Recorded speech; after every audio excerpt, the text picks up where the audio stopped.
people?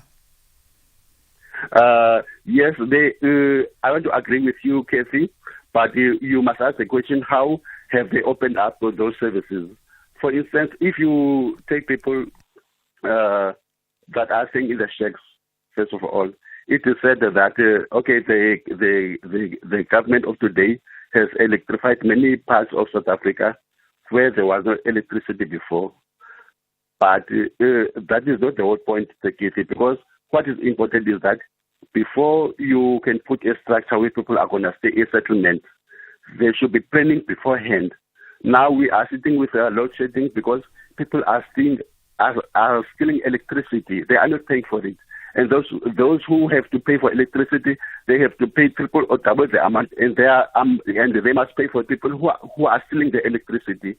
So that is due to the poor planning of the government. And then the government of the ANC cannot take the credit that no, we have electrified everybody now, or many people who did not have electricity before, now they have electricity. They are doing the right thing, but in a wrong way. Because everybody is supposed to get electricity, but the due process must be followed. But now, that is the reason I am saying that ANC is playing politics. Because what the ANC is doing is not sustainable over a long time of period. Because now, as it is, the service that is being rendered by the ANC government, we are getting money we are making loans from everywhere in the world, the IMF, the World Bank, and so on and so forth. So we are sitting with a very big loan here in South Africa. Okay. So the ANC, yes. Look, Solomzi, I agree with you in the sense that there's a lot that can be done better administratively. In the running of the country. But I don't think it's necessarily fair or even true to say that an apartheid government was provided better services than a democratic government. Can I make an example? So if you look at, let's say, if you look at the census, right, the latest census that was issued last year, we've got the highest number of people going to school than ever before in this country, and holistically, the quality of life has improved for the majority of South Africans. That does come with challenges, but I'm just sort of challenging you on this perspective that says that, you know, the apartheid government was doing better administratively for the majority of people than a democratic government. I don't see that. Okay, let me respond to that, please, Cathy. If the quality of life has improved for many people, then why is South Africa the most unequal society in the world today, as we speak? And most of those people who are downtrodden are still the black people. Yeah, I agree with you. The quality of life has improved, but for a selected black elite and the middle class going upwards. For those downtrodden, the poorest of the poor, they are still having it hard. Okay. Solomzi, yes. I take your point. Solomzi out in Cape Town. I'm still back with more of your calls, 086 000 2032. On the WhatsApp voice note line, 0614 104 107. In South Africa, 1 in 5 children under the age of 13 is overweight or obese. Sign a petition to demand strong warning labels on unhealthy packaged food. And don't forget to catch the next episode of Chew on This at healer.org on Thursday, 27 June from 3 p.m. Young people tell us how big food companies are feeding them lies. Shopping sprees. Catching flights while others catch feelings. Shaking that thing while sipping on some bubbles on a yacht in Dubai. Some call it living soft. You know, Ndofo Ndofo. Tune into Sugar Baby Dating, a highly revealing documentary that lifts the lid of the sugar baby dating phenomenon and talks to girls who have a string of rich older men funding their lifestyles and the women that feel damaged by the whole experience. This Thursday at 10 p.m. Is it just a little frivolous fun? Or is there a sinister side to sugar baby dating? Channel your inner curiosity with Sugar Baby Dating, 11 July at 10 p.m. Only on S3. Open up. S3. The inaugural Standard Bank Business and Commercial Banking Conference will take place from the 10th to the 12th of July 2024 in Cape Town under the theme Africa Unlocked, Unlocking Africa's Growth. Tune into the Full Circle with Bridget Masinga and the National Pulse with Ashraf Gada to get insights from the conference.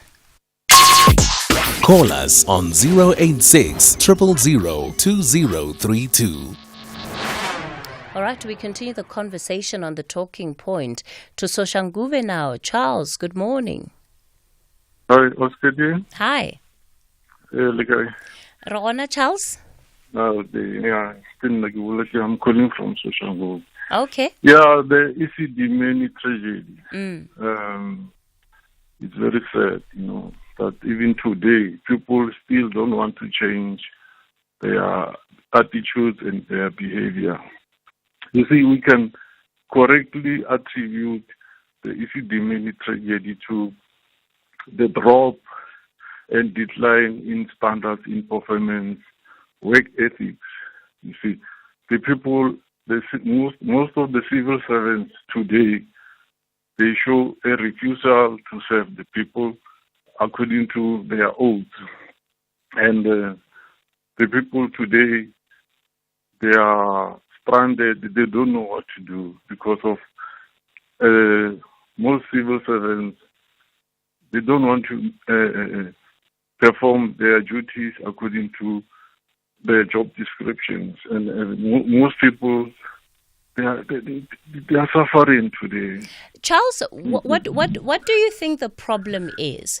I mean, you and I, when we go to work, we are expected to carry out certain responsibilities and to do it at a particular level, right? Otherwise, there are consequences for that. Why do you think that this culture of not caring has been allowed? Complacency is the problem. People are just complacent to receive salaries for doing nothing. They're complacent that they've got a government job, a secured government job, so nobody will tell them anything. They do as they please. You see, and then people seem to, we seem to have embraced materialism. Love for money, status, class. People are like that. They don't care anymore. I mean, our people are so. This is actually, I don't know, their attitude, their behavior is so deplorable. I mean, it's really very sad that I don't know how to describe this. People, they are failing, black people are failing black people. Yeah. Sometimes I wish that the status quo would have been different. I don't know how, but we are suffering. Yeah, Charles, you have every right to be disappointed. Yeah, it's very sad. As long as people continue to put more emphasis on money and material things, and then they disregard life. See, to other people, life is nothing. Life is nothing. That is why we see all these things going on all over the place. All right. Charles in Soshanguve, let's leave it there. Mike in Newlands. Good morning, Mike. Good morning, Cathy. I want to put on the nation's table a little plea for the IEC not to let the MK party get away with the fact that they have now withdrawn the case where they accused the IEC of corruption. Cathy, I mean, we know the IEC had a dodgy stall. It had a fantastic start at a Nelson Mandela run by the most wonderful woman. But after that, of course, the ANC corruption kicked in, and I think it was Pansy Tatula who was dismissed for corruption. There was another Dr. Norma Masuka. I think it's a he or she, I'm not sure, but she was suspended for fraud. Yeah, no, Mike. was- Nomsa Masuku was suspended for fraud, but not at the IEC, for when she was at Standard Bank. It wasn't for Standard what Bank, she my did at the IEC. It was for when she served at Standard Bank and mismanaged a bursary fund there. I get so confused. There's so much corruption, Cathy. But the point I want to make is this, is that the IEC have done a pretty damn good job up to now. And the fact that, they've had to battle through all this corruption, cadre deployment, and accusations by all parties, especially before the last election, I think they really proved that this election they know what they're doing, and Simon Mabella did a fantastic job. And also, I have worked in polling offices for some years, so I know a little bit how it works, and we have a fantastic system, and it is almost difficult because the counts are done, the counting is done on site. It's very difficult to correct. So I'm going to ask the IEC to ensure that they insist that they take the MK to court.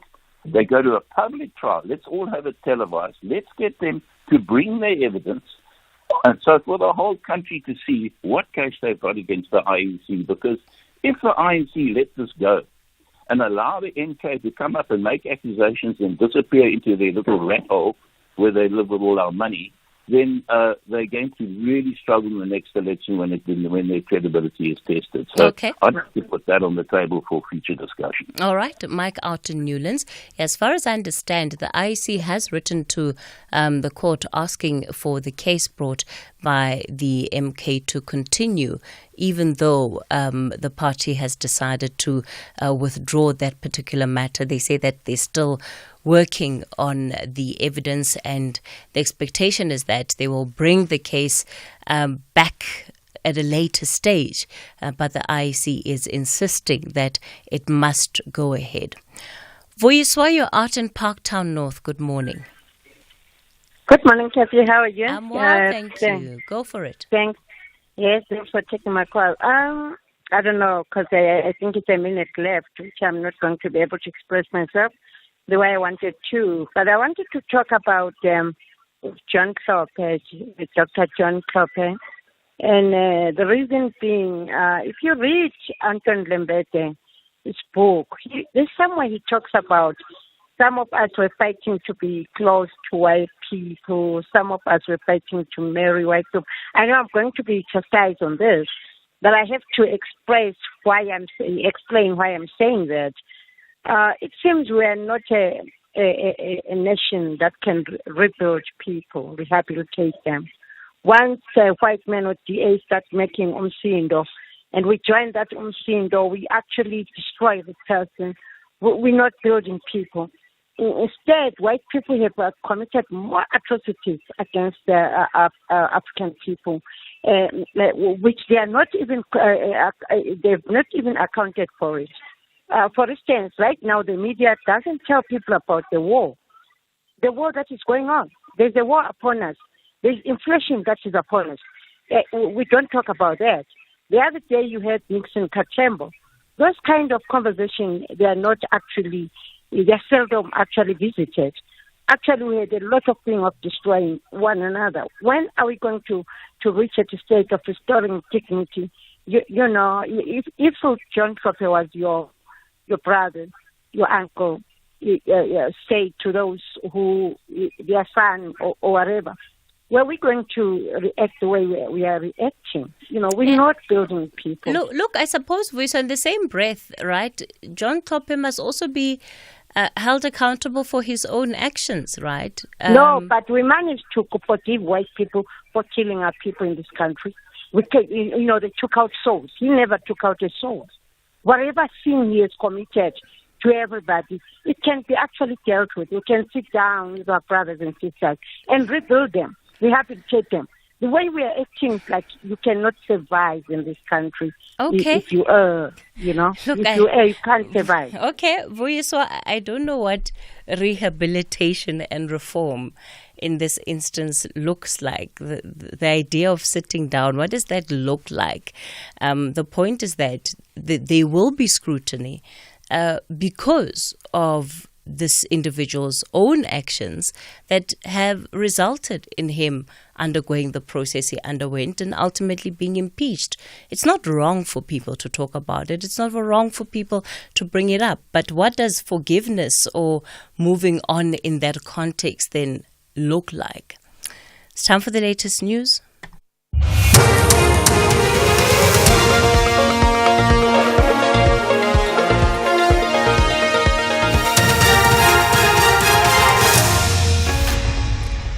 In our top stories, government delegation to visit flood-affected Cape Flats and a felt fire warning for northern KwaZulu-Natal.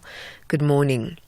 Human Settlements Minister Mamoloko Kubai and Deputy Cathy Mohlahlana will today lead a delegation to the Cape Flats to assess the extent of the damage the floods have caused.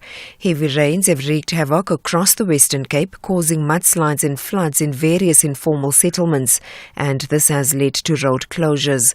The ministry spokesperson says Kubai will visit various disaster-stricken zones in Khayelitsha, Nkandla, Zamampilo and Kuyasa. Cape Town Mayor Jordan Hill-Lewis will be part of the delegation. The floods have affected at least 15,000 people. Meanwhile, disaster management in the Western Cape says it's assessing reported wind-related damage to houses in the Wynberg area. It says crews will continue to assess the situation across the metropole, including conditions in lower-lying areas. Meanwhile, the City of Cape Town says it has received numerous reports of flooding as well as obstructions on roads. The traffic spokesperson, Maxine Bezade says AZ Berman between Westpoort and Imperial in Mitchell's Plain and parts of the M5 near Ottery Road are closed. She says Wynberg Road is also closed after floods submerged a bridge. Reports of impacted roads will likely increase as the morning wears on. While we expect lower than usual traffic volumes on the roads, motorists are urged to not let their guard down and to be incredibly cautious. The KwaZulu-Natal Cooperative Governance and Traditional Affairs Department has urged residents of the northern parts of the province to be on alert. This after the South African Weather Service issued a warning of high fire danger conditions in the northern areas. The warning comes after one person died from smoke inhalation following wildfires in Eshowe. The department spokesperson, Senzelwa Mzila. Some communities in these areas have already been affected by failed fires, and further precautions are necessary to prevent additional damage and ensure safety of residents. The affected districts include Zululand, King Cetshwayo, Khanyakude, Umzinyathi, Amajuba, Herikwala, and Uthukela. Residents in these areas must ensure that they do not start fires in open areas or leave fires unattended. Lobby group Equal Education has described the nomination of ANC Member of Parliament Zizi Kodwa to serve on the Basic Education Portfolio Committee as an insult to learners. It says it has written to the ANC Chief Whip Mdumiseni Ntuli to call for the immediate removal of Kodwa from both the committee and Parliament. Equal Education has highlighted the importance of ethical governance and integrity for such a role. And finally, organizers of South Africa's leading culinary initiative dedicated to the fight against hunger have announced the launch of the 5th annual #67,000 litres for the Mandela Day campaign. The Chefs with Compassion initiative has invited chefs, cooks, corporates and individuals collectively to cook 67,000 litres of soup on the 18th of this month. The aim is to honour Nelson Mandela's legacy and to address food insecurity across the country. Chef Koo Pillay explains this year's edition of the challenge. With 1 week to go, we are all gearing up for this challenge. And as much as we want to achieve the target and, supersede last year's one where we actually produced over 100,000 litres of soup, more importantly, it's about the reach of that final cup of soup to those in need. And especially now, as the temperatures countrywide has dropped. Recapping the top story, Human Settlements Minister Mamoloko Kubai and her Deputy Cathy Mohlahlana will today lead a delegation to the Cape Flats to assess the extent of the damage the floods have caused. For SAFM News, I am Anne Musa.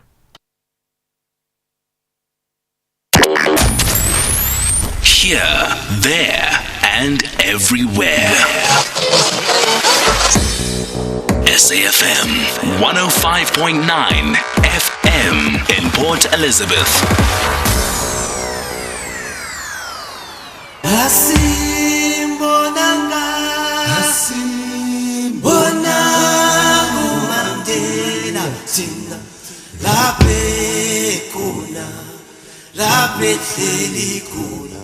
Nelson Mandela once said, "It is in your hands to create a better world for all who live in it." SAFM urges you to identify those in need around you and to do what you can to make a difference to them. Tata Mandela went further to say, what counts in life is not the mere fact that we have lived.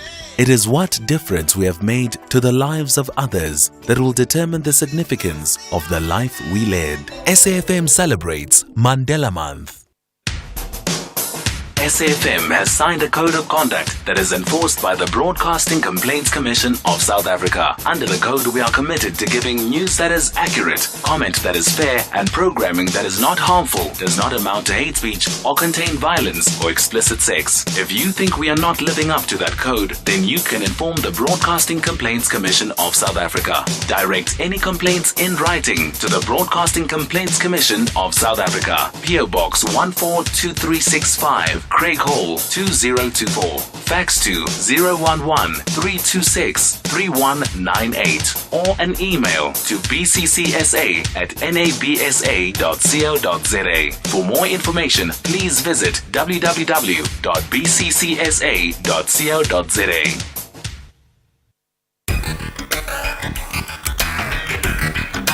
The Talking Point with Cathy Mohlahlana. Weekdays 9 a.m. till midday.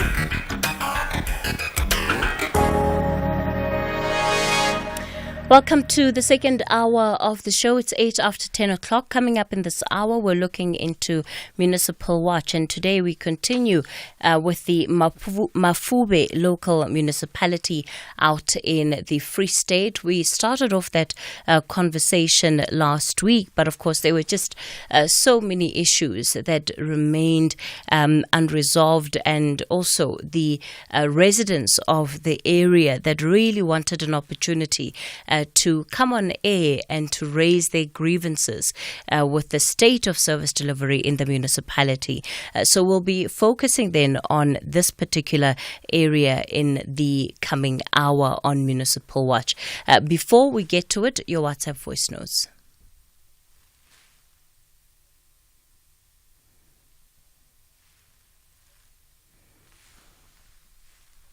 I'm very, very terrified about the accident.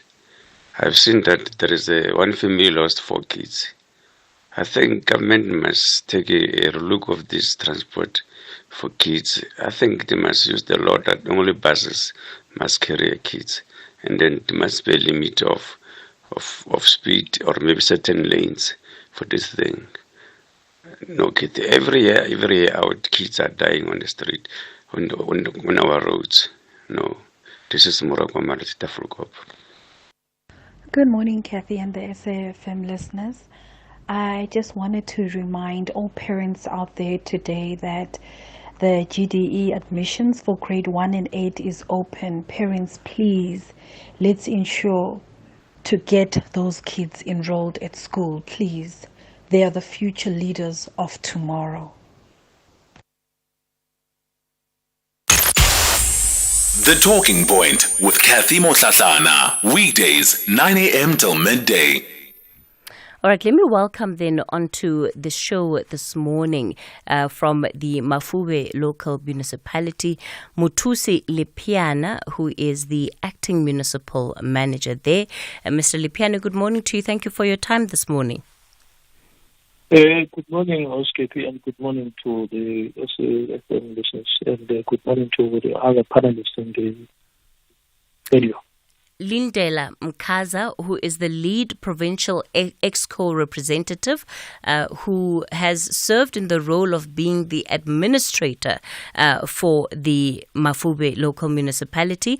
Mr. Mkaza, good morning. Good morning to Cathy and your listeners and the panelists who are on this program this morning. Hope it is going to be a lively one.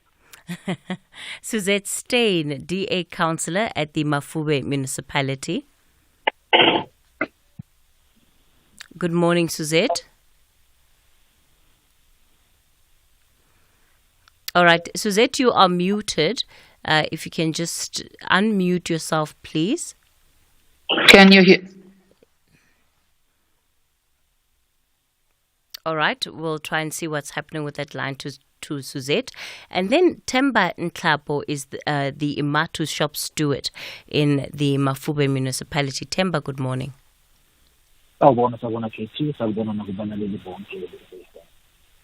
So if we can recap on what we had started last week, we were looking at the state of dysfunctionality in the municipality, much of that related around the municipality being placed under administration. We understand from about the years 2017-18, but of course the latest team of administrators was sent through 2 years ago, and Mr. Mkaza is the last remaining member of that team that was sent in to try and help bring stability to the municipality. What has happened in the last 2 years is that the situation has not only not gotten better, it has in fact deteriorated. That is the sense that we were given by residents. The acting municipal manager says they've been doing their best to try and bring in some stability. But of course, residents say that has not been the case. They go for days without electricity, without water, has been what we are told.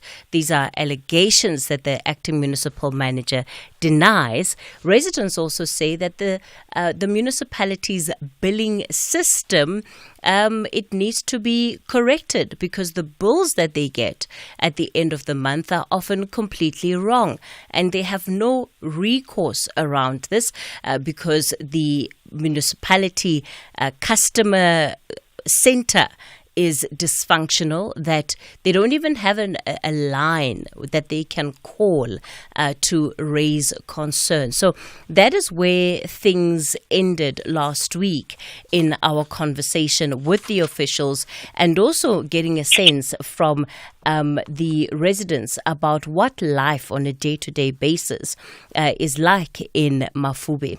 Mr. Lipiana, I'm going to perhaps kick off this conversation and give you then the opportunity. You've had some time to reflect on what residents said last week. And it seemed to me, Mr. Lipiani, that residents by and large felt that you were being dishonest about the challenges that the municipality is facing.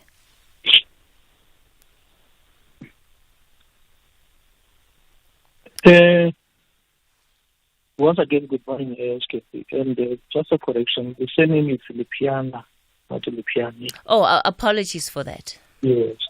The second correction, SKP, is that in your opening remarks, you are saying that the residents are saying that they go without electricity and water as a result of the municipality. Now, the correction there is that the municipality does not provide electricity.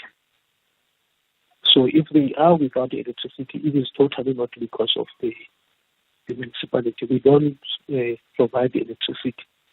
If you recall last week, I indicated that as far back as 2012, that's when the municipality handed over its electricity to Mafube, to Rural Maintenance, the private company.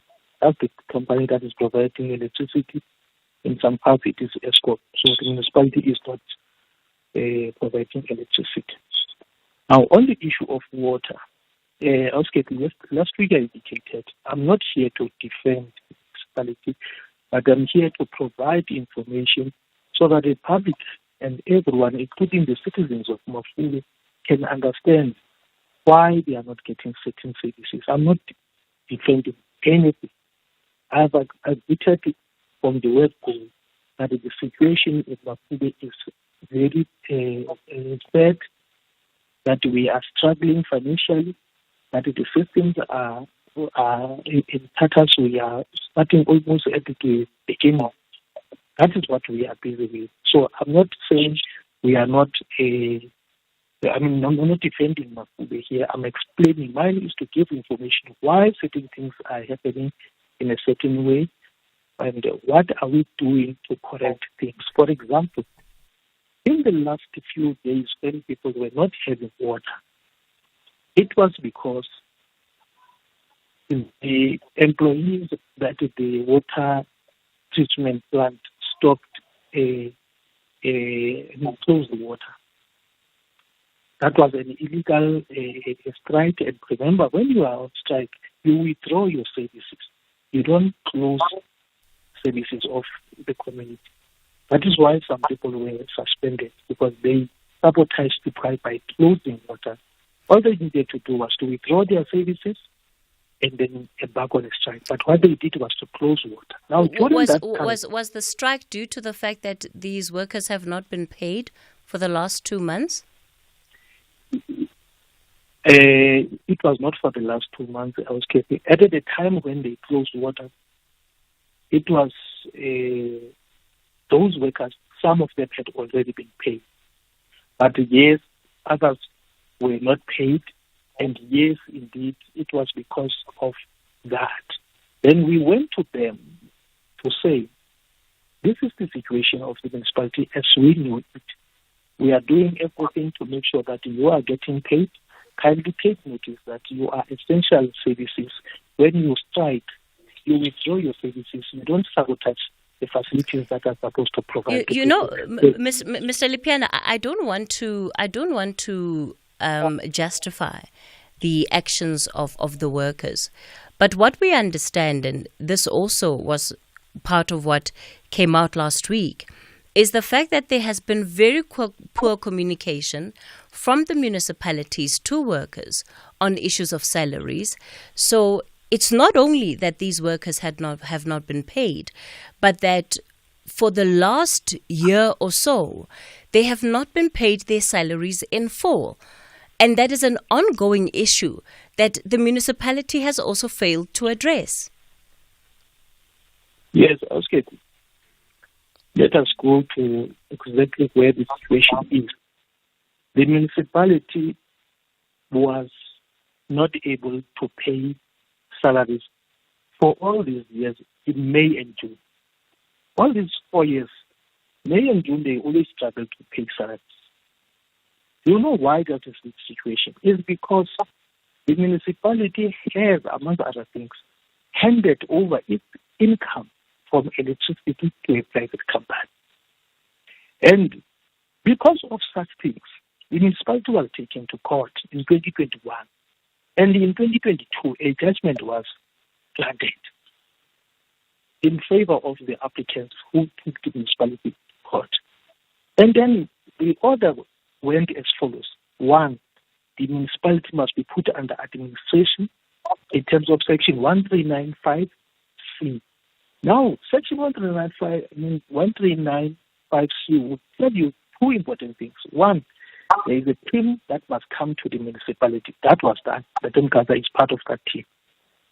There must be a financial recovery plan developed.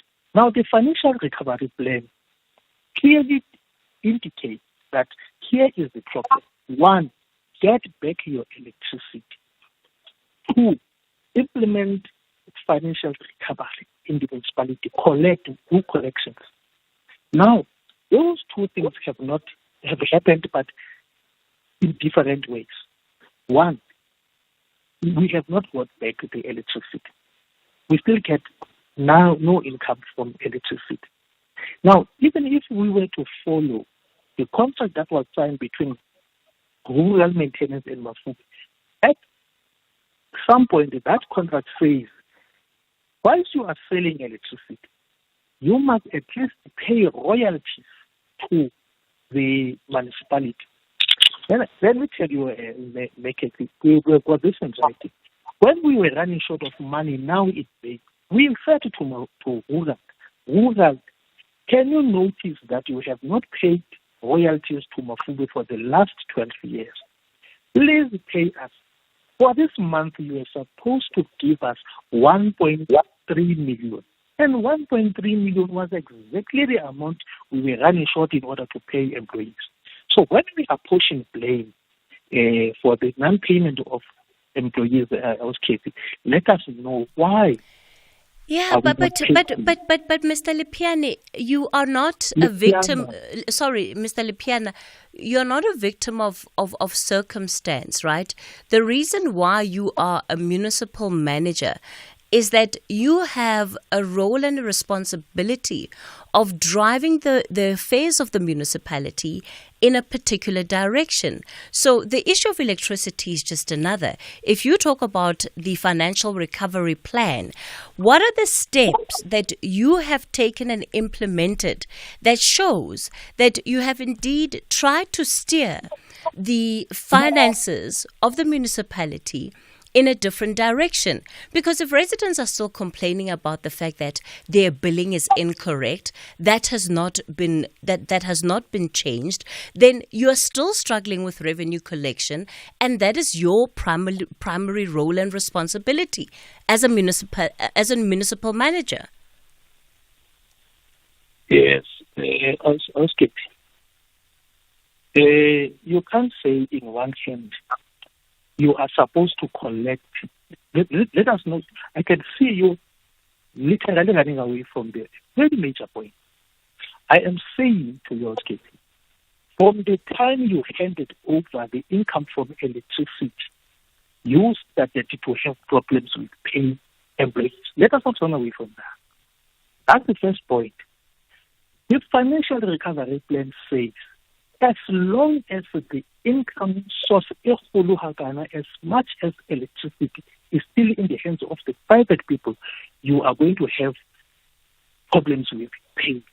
Now we can't do that on the MM. But let me tell you what the MM has done. The MM, because the municipality does not have money to pay the lawyers, we have taken that matter, because it's a major matter on the financial recovery plan. We are implementing that. That matter, as I'm speaking to you now, is in court to cancel that contract, to get the electricity back to the municipality. That matter is in court as we are speaking. So that's the one thing. Now let's come to the second issue that you are raising. The second issue that we are raising is the income that we are not collecting, and then the billing that is incorrect. We have written to, remember, if all these things come from the fact that there is no money.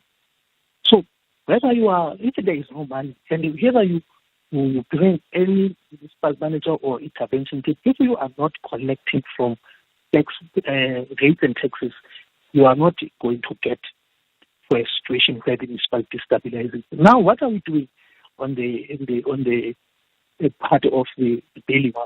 The reason why the billing is incorrect is because of the data.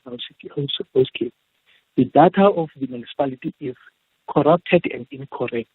That's why people are refusing to pay. They will tell you that this money, I paid this much last year, but now you are still saying I'm owing. Therefore, I'm not going to pay until you correct. Now, we went to government to say we don't have the money to do data cleansing. Please help us. Now we are going to get the money from the government to do data cleansing. Is going to give us that money. We are also going to have money to replace the financial system, because the financial system we are using is the old financial system called e-Venus, when now people are using solar system, finance system. So now we have procured now monies from government to now replace those systems, so that as we bill people correctly, and people are going to pay. Now, what have we done to correct the situation? We are now talking to people directly to say, come, let's deal with your account as individuals. We are engaging people. That is why we were able to pay people for the month of May. For the month of June, we used the equitable share. Those are the efforts that we put in place. One, to correct the data of the people in the system. Two, to replace the financial system. Those are the things that the management has done. All right. I think the first thing that still needs to be done, Nikki, is to return the electricity to the municipality, because from the money we generate from electricity, we pay employees. Well, I guess the reality is that we must still go back to the reasons why that function was taken away from the municipality in the first place, right? And to see whether those conditions have changed for the municipality to be able to administer that service again, which is what led to the court action in the first place. I'm going to be bringing in then the Imatu shop steward in the Mafube municipality, Temba Nklabo. Temba, your members, of course, as workers in the municipality, have suffered the brunt then of these financial constraints. They have had to deal with the ongoing issues of salary payments, and we understand that they've been getting their net salaries over the last year and not their gross salaries because the municipality says they simply don't have money. Yes, they suffered a lot. But before I just want to start by asking Mr. Piano this question. What was your purpose of your secondment in this municipality? And did you achieve the goals and objectives of you that you were sent to accomplish here? And if not, what was the challenges or the obstacles preventing you to achieve them? So I just want to hear from you. Mr. Lepiana?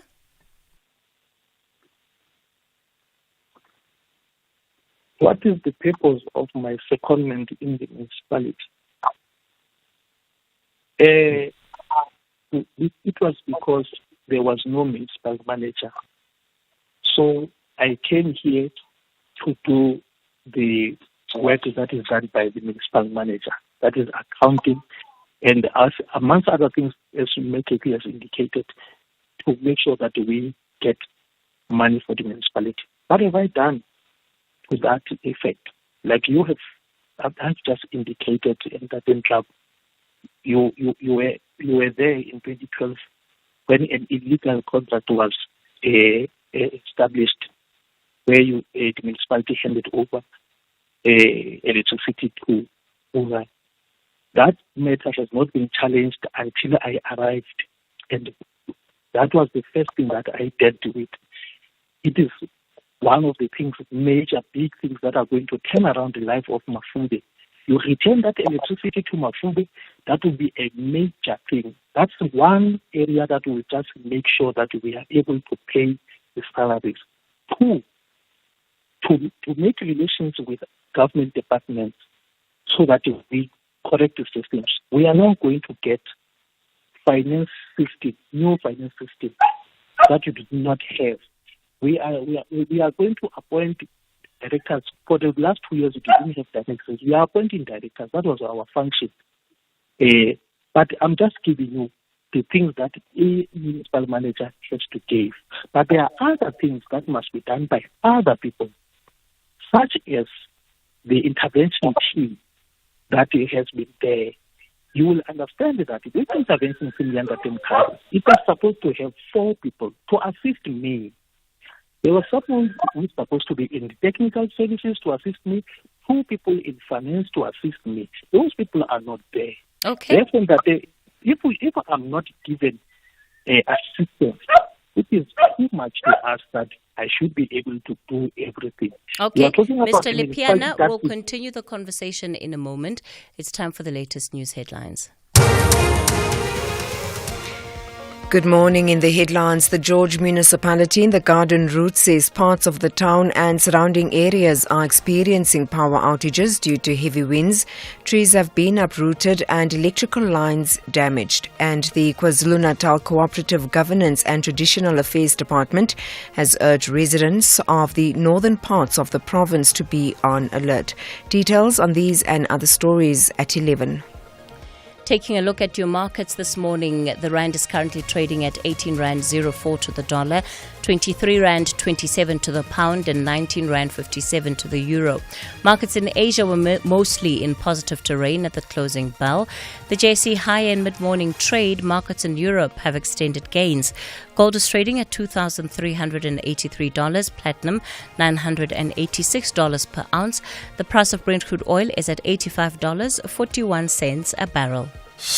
Channel the forgiving spirit of Utata Madiba on Afternoon Express, Tuesday at 6 p.m. on S3, as community development practitioner Taryn Lee Bell shares how he rebuilt a nation with the power to forgive. We discuss the magic of making a child's dream come true and cook up Madiba's favorite oxtail with umngusho. That's Afternoon Express this Tuesday at 6 p.m. only on S3. Repeat Sundays at 8:30 a.m. The inaugural Standard Bank Business and Commercial Banking Conference will take place from 10 to 12 July 2024 in Cape Town under the theme Africa Unlocked, Unlocking Africa's Growth. Tune in to the Full Circle with Bridget Masinga and the National Pulse with Ashraf Garda to get insights from the conference. SAFM, leading the conversations that move us. If you love premium documentaries, then we know you love Thursday nights on S3. Broadcaster Alice Levine asks if there's anything such as normal when it comes to sex and sexuality in the 2020s. She meets sexual adventurers up and down Britain, those pushing the boundaries of sex, intimacy and relationships. Tune into Sex Actually, Thursdays at 9 p.m. Channel your inner curiosity with BBC Primetime, only on S3. Open up. S3. The inaugural Standard Bank Business and Commercial Banking Conference will take place from the 10th to the 12th July 2024 in Cape Town under the theme Africa Unlocked, Unlocking Africa's Growth. Tune into the Full Circle with Bridget Masinga and the National Pulse with Ashraf Garda to get insights from the conference. The Talking Point with Cathy Mohlahlana. Weekdays, 9 a.m. till midday. We continue with Municipal Watch, and we're focusing on the Mafuve local municipality. This morning on the line, Muthusi Lipiana, Acting Municipal Manager, Lindela Mkhaza, Lead Provincial Exco Representative, Temba Nklapo, Imatu Shop Stewart, and Suzette Stein, a DA councillor there. So, Mr. Nklapo, you heard the answers given by the acting municipal manager to your questions. What is perhaps the point that you wanted to make around those questions? Thank you. That's where the problem started. Mr. Nklapo, I'm going to ask you just to try speak a bit louder for me, okay, so we can hear you better on that line. All right, thank you. Can you hear me now? Yeah, it's better. Can you hear me? It's much okay. better. All right. That's where the problem started exactly. Because Mr. Piani was sent here on the 1st December 2022 to help advertising and appointing the proper MM. But he started to develop interest and advise councillors otherwise. And then he became an acting municipal manager. Hence, Proctor can't appoint him as a permanent MM because they refused to appoint him. So hence we are still experiencing severe mismanagement of funds, incompetent management, non-compliance of several relevant acts, and non-implementation of financial recovery. So to answer your question, this management of funds has resulted in non-payment of third parties, affecting the livelihoods of our employees. The management has shown incompetence in addressing these issues. Their non-compliance with relevant acts has led to further financial mismanagement. The financial recovery plans he's talking about is not implemented. They are not doing anything in this municipality. And if you can just arrive here and see what's happening in this municipality, you will be shocked because even employees are not treated the way they're supposed to be treated. Even employees are suffering financially, emotionally, because of this management. So now, in this municipality, they are not even suspending other trade unions. They're suspending only IMATU members because they are not treating employees equally. This acting municipal manager, we are aware about his tricks and strategies. He divides employees in this municipality. He divides employees so that he can be able to achieve whatever he wants. If you can see, even our councillors, they took their authority and give it to Mr. Piani. Hence, Mr. Piani acted so arrogant because he do anything the way he wants. But Temba, he doesn't care. Temba, there is an intervention team. Yes, only one person remains behind in that team in the form of Mr. Mkaza. But what responsibility must that team also be taking for the state of affairs? That team, honestly, should just act above Mr. Piani. That team should control everything. That team should close every financial contribution that has made in this municipality. Even now, there is a lot of tenders in this situation. You see that we are not municipality that's supposed to have tenders, a lot of tenders that can even pay millions of rent to the tenders, to tendermen. But it's happening in presence of Mr. Mkaza. Mr. Mkaza observed everything, but he still keep quiet. They knew everything happening in this municipality, but they still keep quiet.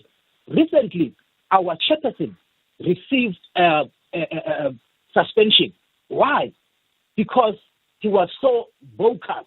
So Mr. Piani, he wants just to put every members of IMATU who are vocal and put it aside so that he can be able to do whatever he wants to do. Mr. Mkaza, is that true that you as an administrator have effectively been watching all of this happen and standing by and doing nothing? That can't be true, obviously. She stated. Fact of the matter is that you remember I explained it last time. We are not involved in the direct operations of the municipality. Ours is to ensure that certain things don't happen. Now, let's start about Mr. Lipian. We have meetings with the acting MN as well as the acting directors then from time to time. And in those meetings, the agenda that I always set relates to these issues that we are discussing today. And in some of these issues, there has been movement. For instance, I'm expecting that tomorrow there's going to be a council meeting and directors will at long last be appointed. Now, permanent directors, that is HODs, heads of departments. We have established from our side what we call an intervention finance committee, where all issues that relate to, for an example, collection, revenue collection, and any other issue that relates to financial management.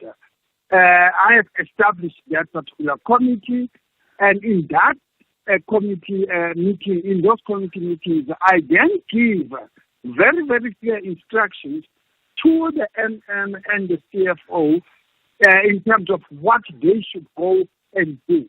For an example, I have structured for them a revenue collection plan and strategy, how they should approach it so that it is impactful. We are looking at cash flow management with them. Yesterday already we were saying who gets paid, who does not get paid, and how you are going to approach management of your creditors and so on. Look, so, Mr. Mkaza, yes. I guess the point is that you've been there for 2 years and things have digressed in the 2 years that you have been there. And that isn't what is supposed to happen. Yeah, Cathy, I really want to respond to that. I do not think that they have digressed to the extent that people are saying it now, because the fundamental areas for the administration of these municipalities are being attended to. It's a journey. It's not something that can happen overnight. As I'm saying to you, it has taken these 2 years actually to ultimately get to a point where you can appoint the directors. So there has been a lot of dynamics internally within the municipality that we have to deal with. What are those dynamics? What are those dynamics? For instance, one of those is you sit with an acting municipal manager. You know, who even when he wants to take certain specific decisions, he has to subject those to the internal structures within the municipality and so on. He has to involve councillors in the process and so on. And that in itself creates challenges. But that's the normal course of business, though. There's nothing exceptional about that.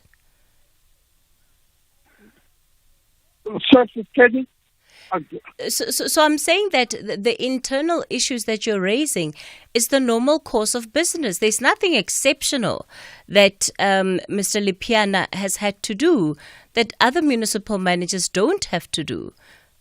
Yes, but remember that the challenge of this municipality specifically is a financial one, and that problem. It's a problem that needs to be resolved. And I think Mr. Advocate Lipiana has explained why that municipality got to that situation in the first instance. Yeah. Look, Mr. Mkhaza, I'm still not convinced that you as an administration or an intervention team have actually done anything worthwhile in the last 2 years to save the municipality or to get it on a better track or better trajectory to what it has been on. Suzette, let me give you a chance to come in before I go to our listeners on the phone line. Good morning. Good morning, Cathy. Can you hear me well? Yes, we can.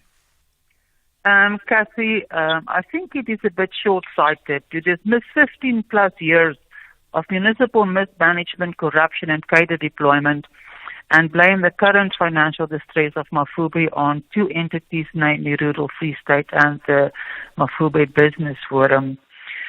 We must not forget that when it was decided to enter into this electricity management contract, Mafube was managing our electricity service at a deficit, if I'm not mistaken, 14 million a month. That was a desperate cry for assistance. The contract was made, and whether it is being contested at the moment or not, we have an excellent service provider in Rural Free State, and it is the price we have to pay to provide at least one excellent service in Mafube. As for the financial recovery plan, it is being contested by Rural Free State at the moment because it is based on incorrect information regarding Rural Free State and money is not being paid, which is, according to them, not true. So that financial recovery plan cannot be considered for the moment while it's being contested. I do not agree with Mr. Mkhaza that we can solve our internal problems at any time because it's been 2 years and we get the same promises every year. We have at the moment 429 employees while SALGA recommends 135 employees. Yet we do not have personnel to deliver service. I don't understand it. We have a monthly billing of 11 million and we collect 3 million. We should collect 95% of our billing. You know, we have a lot of disputes. That is true. The thing is, the dispute is a very specific action. It should be resolved within 2 or 3 weeks. It's not something that should drag on for 10 years. So what I'm asking is, where is our competent personnel? We are paying a company to do our annual financial statements. Where is our competent CFO and team? We have to do a head count to find out where are all these people. How is that even possible? We've been promised the skills audit, the restructuring of personnel for a year now. We hear the same promises every year. Nothing has been done. Those are all actions that can be taken in the municipality without cost to the municipality. We have installed water meters. That is also an automatic system. We cannot even manage a few thousand water meters, and we want to take over the electricity management contract. I'm not saying I'm in favor or against it. What I do know is that this municipal retaking of electricity management contract happened in Mafube, in Maluti Apofumi. It took 9 years for the court cases. In the meantime, how are we going to manage Mafube municipality? All right. We have so much to do to put our own house in order before we can start negotiating outside. You can also not antagonize your local businesses and residents and then ask them to assist you. Our problems are internal. Our problems have to do with personnel who is not incompetent. We have 3 times more personnel that we are supposed to have, and we cannot provide service. All right. We lose our conditional grants every year because of factors like not following proper tender processes. We are losing money that are given to us to serve our community. I have serious concerns, and I think we should start in-house before we go outside. All right. Suzette, thanks for that, and really a clear way of showing just the low-hanging fruit that could be tackled from an administrative perspective. Zakhali Mzolo, you are a resident in Frankfurt. Good morning. Good morning to you, Meketi, and the listeners of SAFM. Yes.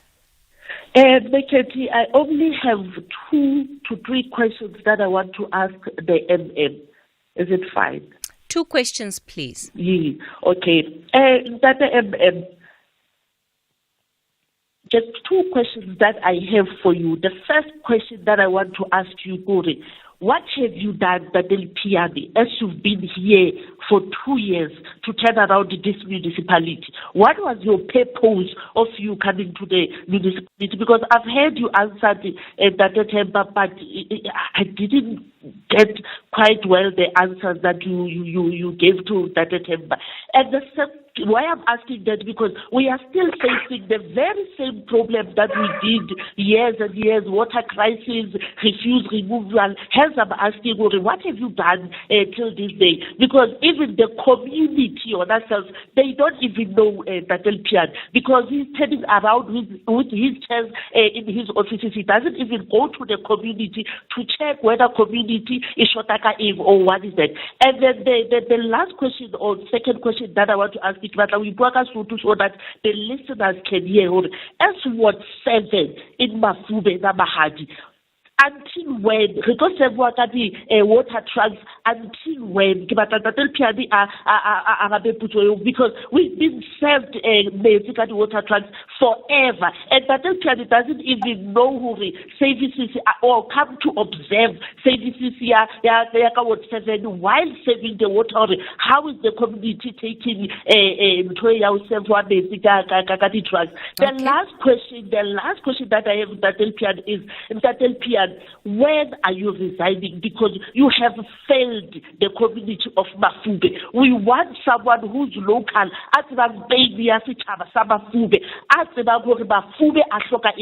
Because I think there are a lot of capable people in Mafube who can take that stool of MM. Okay, Zakhali Mzolo, thanks for that. A very frustrated resident there. Jacques Janse van Vieren, I understand you are with the Mafube Business Forum. Good morning, Jacques. Hi, good morning, Cathy. Yes, indeed, I'm the liaison officer for Mafube Business Forum, situated right here in Frankfurt, and we service mostly businesses, but of course the larger community of Mafube, incorporating all the towns and townships.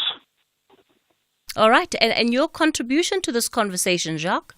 Right, okay. No, thank you very much. I've been listening nicely, and I really appreciate, or we really appreciate the opportunity. I think, first of all, the previous speaker referred to the electricity provider, and I just want to remind Mr. Lepiana that, he's convinced that by taking over the electricity services, which, by the way, is the only functional municipal service in this municipality. They deliver a fantastic service. I don't work for them, but we feel that they are center to our biggest problem that we face, and that is economic development and a huge unemployment rate amongst our people. But to put things in perspective, Mr. Lepiana is convinced that that would solve the problem by taking away and by the electricity provision and giving that back to the municipality. But as the previous speaker said, it was the reason for rural taking it over in the first place was because of the inability of the municipality at that stage to render that kind of service. And if you compare it to another service that the municipality is supposed to deliver, that's water. Mostly, let's talk about water. Water is another stream of revenue for the municipality. But according to our figures that we've seen in the 22-23 municipal financial statements, there was a loss on water provision for 73 million. And then, of course, when it comes to the actual provision of the services, Mafube has been rated in the DWS's Blue Drops assessment as the worst in South Africa. And Mr. Lepiane even admitted this in front of the South African Human Rights Commission. In front of the Human Rights Commission, but nothing has been done about it. We also sit with the Green Drop report where sewage is still flowing into the rivers at all five of the wastewater treatment works under the jurisdiction of the Mafube municipality. They scored once again the lowest possible score, and that is a 0.0000 for all five of these, where the Green Drop report demands a 90% score in your assessment. But I think, Cathy, at the limited time that's available to us, it would be great to continue this conversation. But the biggest problem in our municipality is the trust deficit that exists. The community do not trust this municipality, and the workers do not trust this municipality. An excellent example of that is that in last year at the previous annual budget meeting, whilst the municipality could not pay workers, the speaker and the mayor of the municipality both arrived in luxury vehicles that were rented on a month-to-month basis from a well-known company. All right, and that's at the cost of near 200,000 rand a month, while they could not pay workers. That is absolutely disgusting and cannot be accepted. Yet, Mr. Mkaza oversaw this. He has the right to put that kind of thing to stop. But nothing happened. All right. But now I want to very quickly all right. If you come back to me, I've got a more recent example. Public participation in this municipality does not exist. We have to. And the example of that is that recently during April of this year, the municipality was. They circulated the schedule of meetings, 9 meetings in each one of the 9 wards, but none of those meetings took place. Okay. So that was, all right. I'm going to ask you to pause it there. Look, I think that you've detailed quite a number of things and really have made a compelling case for why it is that you believe this municipality is a complete failure. Mr. Mkaza, I think it's you that wants to come in. No, thanks a lot, Cathy. You see, I understand that people are saying I should do this, I should do that. But remember that the law that placed me there has not given, I'm not the administrator there. There's still a full council. So what has happened is that the section invoked, which placed me there, actually did not dissolve that council. So I don't have the authority, for an example, to charge, say, the MM for misconduct. I can't do that. It is the council that should do that. Would you want to charge him for misconduct, Mr. Mkaza? No, what I'm trying to say is that in areas where there has been clear underperformance, I had to take action. If I have to take action, I can't do that. But that's what I'm asking you. That's what I'm asking you. That do you think you should have taken action against Mr. Lepiane for under-delivering? Not necessarily, except that there are areas that are lapses, which I honestly believe that probably they could have performed slightly better. Okay. But the point that I wanted to make is that I have submitted reports to council. That is in response to council saying. Okay. I submitted a report in April to council with clear recommendations as to what they should do as a council. And none of those recommendations have been implemented by the council. All right, Mr. Mkaza, I'm going to have to pause you there.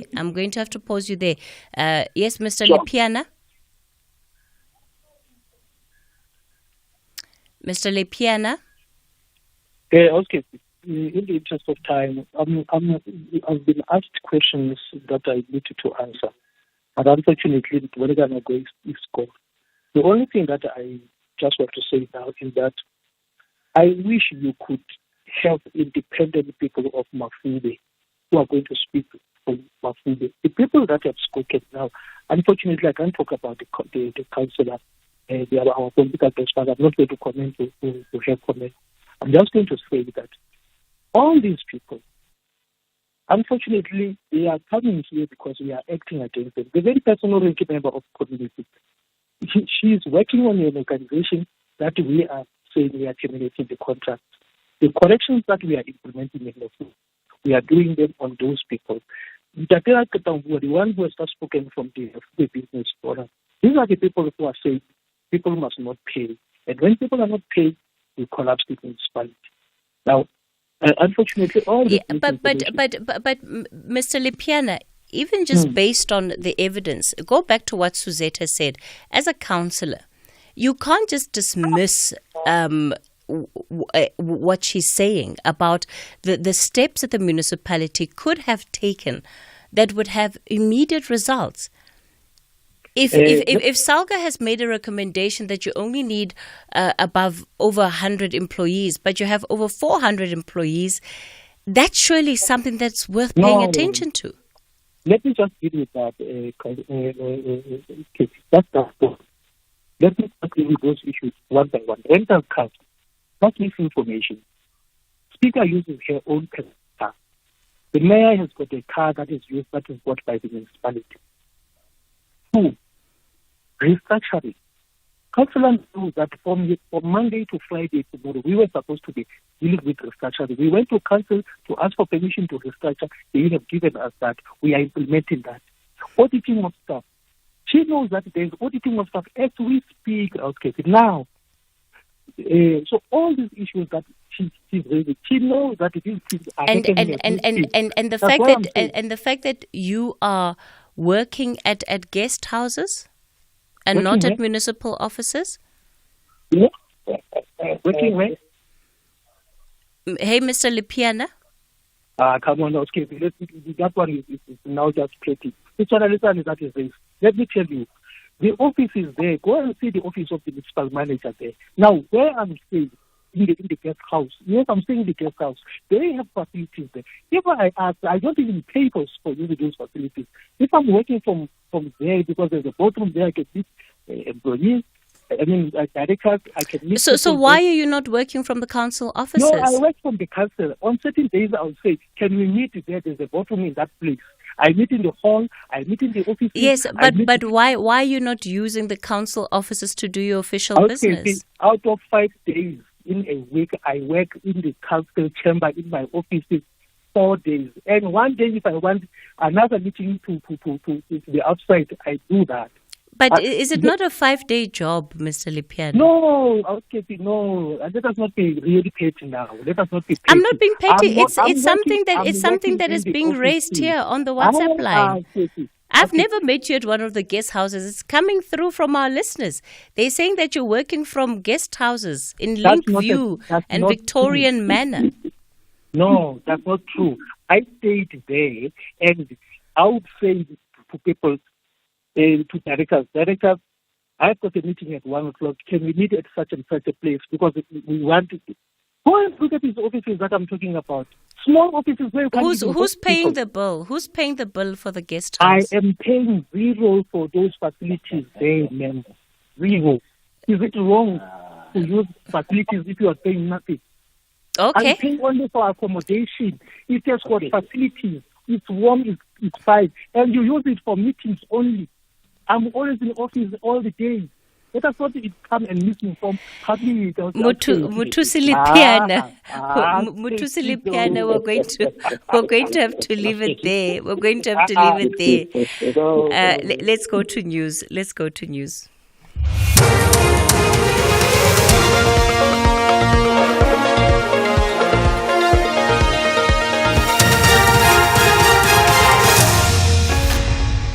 Thank you very much, Cathy. The top stories this hour: heavy winds cause power outages in George and budget vote debates underway.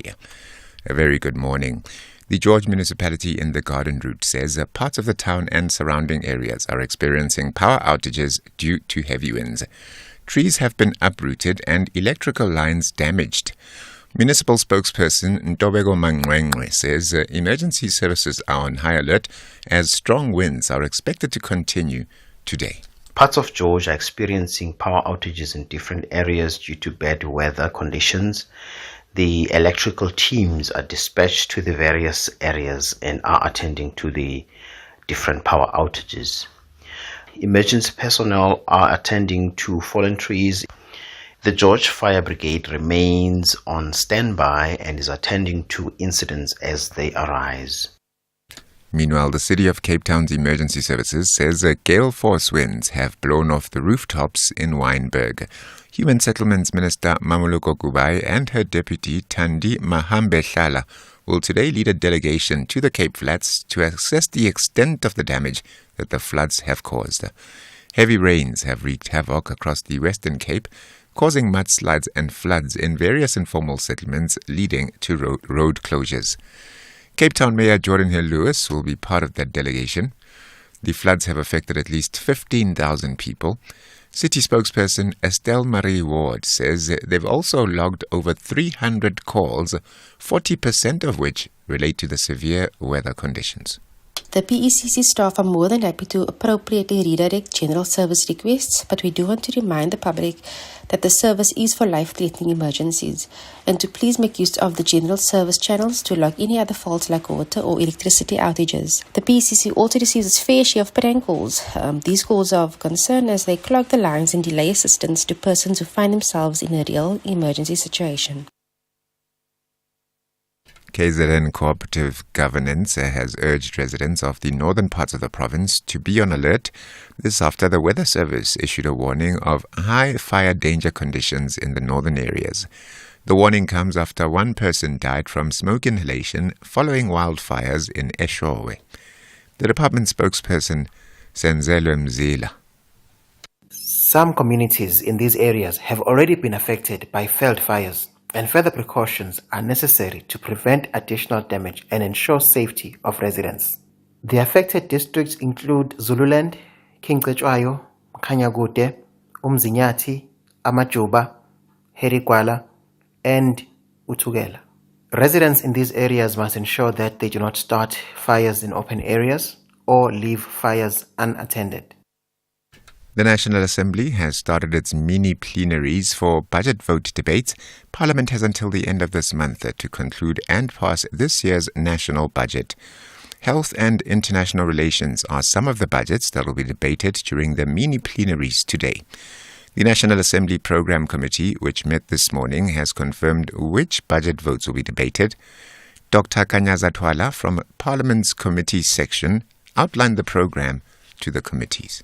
At the moment, we have budget vote on the Office of the Chief Justice by the PC on Justice and Constitutional Development, and also the International Relations and Cooperation Portfolio Committee has also published its report, and the Minerals and Petroleum Resources Committee also did, and Health. These four are highlighted because they're going to be debated today. What I wish to add that we managed to publish the budget vote reports for Stats SA and Labour and Employment last night. The Supreme Court of Appeals has dismissed with costs the City of Cape Town's appeal of the Western Cape High Court ruling that found that the eviction of Bulelani Xolani from his home in Khayelitsha in 2020 was unlawful and unconstitutional. Xolani's matter gained public prominence in 2020 after a video went viral showing the City of Cape Town's anti-land invasion unit demolishing a shack while a naked man was being dragged out of the structure. The Human Rights Commission took the city to court to request it to declare the unit's evictions unlawful in the absence of a court order and the police. The judgment was delivered electronically yesterday. And on the international front, a New Mexico prosecutor says U.S. actor Alec Baldwin broke cardinal rules for handling guns in the 2021 killing of Rust cinematographer Helena Hutchins. However, Baldwin's lawyer says he was failed by the movie set's safety experts who have already been convicted in the case. Baldwin is on trial in Hollywood's first on-set shooting fatality in 3 decades. The top story at 11, the George municipality in the Garden Route says parts of the town and surrounding areas are experiencing power outages due to heavy winds. For SAFM News, Kimudupi Makhalemel. SAFM 104 to 107 nationwide, leading the conversation. City Lads ladies fully understand the big change maximum points can bring. They want out of danger. However, First Touch FC prefer a decent position in the top half. This is the Hollywood Men Super League. Catch the Mzansi Queens of the beautiful game. City Lads Ladies FC versus First Touch Ladies FC on Sunday 14 July at 2:30 p.m. Live on SABC Sport on DTT Channel 4, SABC 1 and SABC radio stations. Also available on SABC Plus and SABCsport.com. Hashtag we love it here. Brought to you by SABC Sport.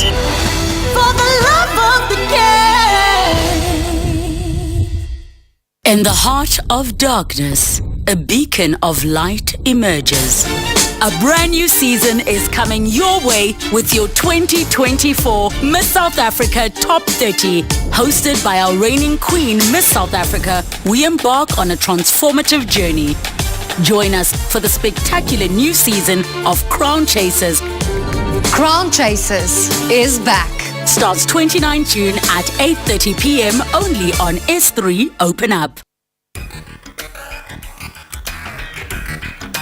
The Talking Point with Cathy Mohlahlana. Weekdays, 9 a.m. till midday.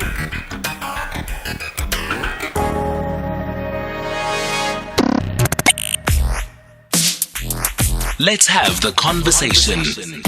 WhatsApp voice notes on 0614 104 107. Anonymously, so if the uttered that the workers are the ones who were on illegal strike, however, why did they end up suspending one shop steward of Imatu whilst they have 3 shop stewards? And he himself articulated that employees of water purification plant were on illegal strike. Why not all those employees and whoever responsible were not suspended? Only one person was suspended. Says Cathy, ask the acting municipal manager if the municipality has the Municipal Public Accounts Committee, because it is the committee that is responsible for ensuring that the finances of a municipality are spent in accordance with the needs of the municipality and are properly accounted for by the municipal executive and the municipal administrative structure, which is the EXCO and all the senior managers which are appointed Ilim. Thank you very much. Good morning, Cathy and the listeners. Anonymous. Why does the acting municipal manager stay in managing from the guest house? Doesn't he go to the office? He stays in the guest house while the municipality is broke. I use Cathy and South Africans in your team. It's Eddie from Ordinal Stress. You know, what I've observed of some of the interventions that are made, you'll find that people who are, I'll use the term, deployed to go and assist municipalities as an intervention team, the very same people tend to be the problem instead of solving problems that are there. It's so unfortunate. It will be better that all the intervention teams, you know, those people must be vetted and, you know, and be accountable, because they are sent there to go and correct the mistakes that are there. But when they become the part of the problem, then I'm telling you, communities in those areas will suffer. Thank you very much. Number one, who signed that rural contract? And why don't they explain that senior politicians are involved with the signing of that contract? Number two, doesn't help to appoint directors if they don't qualify for those posts. 80% of people who are in posts in Mafube do not qualify for those posts. We have been asking for a staff audit and skills audit. Nothing has been done so far. So it won't be anytime soon that things will be better, because people are in posts that they don't qualify to be occupying. So nothing better will come of that. Cathy Mohlahlana on SAFM. All right, we continue the conversation on the talking point, and what we're going to be looking at in this half hour of the show are the Sustainable Development Goals. Where do we stand now? In 2015, 17 goals were adopted, all with the aim of advancing a blueprint of shared outcomes for a peaceful and more prosperous society. And these, of course, were adopted at the United Nations. They were called to action to address inequalities and, of course, touch on a number of aspects, including health, education, climate change, jobs, infrastructure, and basic services. But where are we today in 2024? It's almost 10 years since the development of these sustainable goals. Fernando Morales de la Cruz is editor-in-chief of lewishind.org and a human rights advocate on ending child labor and forced labor. Fernando, good morning to you. Good morning, Cathy, and good morning to the audience of SAFM. At the time that the Sustainable Development Goals were set up and established, it really did create a picture of hope for what the world could look like. We are almost 10 years into these goals, and yet we are seeing inequality, we are seeing poverty worsen in some parts of the world. What do you think has gotten in the way of the achievement of these goals? Thank you for the opportunity to talk about this extremely important issue for the 4 billion poorest people in the world, for the 1 billion that go hungry, for the nearly 400 million children that work, for the more than 300 million children that don't study. Well, honestly, in my opinion, since 2015, I have insisted that you cannot reach a goal of any magnitude if you don't have a plan. And there was never a plan, because to end hunger and to eradicate misery and child labor and abolish forced labor, you need to change the way that the North trades with the South. And I simplified the North and South. Of course, there are very prosperous countries in the South, like Australia and New Zealand, which have a per capita income way above the rest of the countries in the South. But when you look at trade, which is more than 30 trillion per year, and I'm talking about trades of goods and services. Well, inequality is more than obvious in trade. Since you are in South Africa, we can talk about all of Africa. All of Africa might have today 18% of the world's population, or 19, but it has barely 2% of global trade in dollars. So when we talk about eradicating poverty in Africa, where there are probably between 130 and 140 million children working, well, we cannot do this unless Africa is paid better for everything that it exports. And I'm not talking only about South Africa, but all of Africa, because even if China and the European Union are the main trading partners of Africa, nobody is looking at the detail product by product. And we have to, because even in precious metals, and now the new craze to acquire metals which are essential for the transition to electric cars and other things, Africa is not being paid a fair price. Of course, if we talk about tea, and I will talk about rooibos tea, because I've had the pleasure of visiting South Africa a couple times, and I also love rooibos tea. There's poverty in the supply chain of rooibos tea, but there is extreme wealth in the companies which are selling the rooibos tea in Europe or in the United States. So we are not transferring per cup of tea enough money to the place where the tea is being produced, which is basically the goal of the Sustainable Development Goals. So if we wanted to achieve the Sustainable Development Goals, as they said in 2015, we need a real shared value system in trade. That means that money flows from the buyers to the producers in the global south of any product. And that is not happening. We can look at that inside Africa too, yes.